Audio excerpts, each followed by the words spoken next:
Now, I'm thrilled that we have the Los Angeles County Sheriff. Sheriff, I really do appreciate you being able to join us tonight. You're on the receiving end of the Los Angeles County Supervisor slashing your budget some $145 million.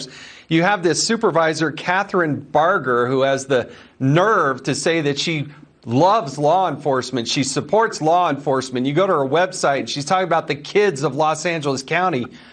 But based on what she and the other supervisors have done, they have slashed your budget. What is going to happen in Los Angeles County?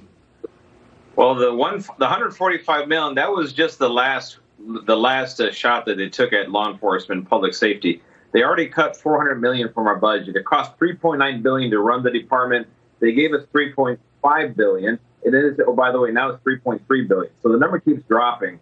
However, the needs to provide public safety continue to rise.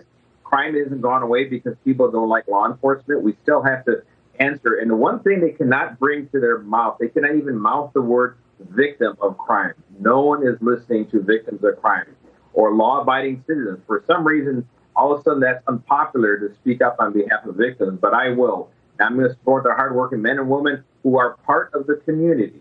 We're not some outside occupying force. We didn't wake up one day and all of a sudden we're racist and we're not part of the community. We are part of the community, working with the community, for the community, and we need to be present. Now, Sheriff, what are you going to have to cut? I mean, you're going to have to cut. If you're cutting out hundreds of millions of dollars, what are you going to have to sacrifice? Well, the Board of Supervisors, through the CEO, they recommended cutting Special Victim Bureau, our Narcotics Bureau, our Major Crimes Bureau that does organized crime, the human trafficking, all these different entities. At the minimum, we're going to have to curtail them, which means cases are not going to be investigated or we're going to pile on to other people. They're going to have a bigger and bigger workload, which means the bad guys are still going to be out there victimizing other people. Our fraud and cybercrime unit, they investigate fiduciary elderly abuse.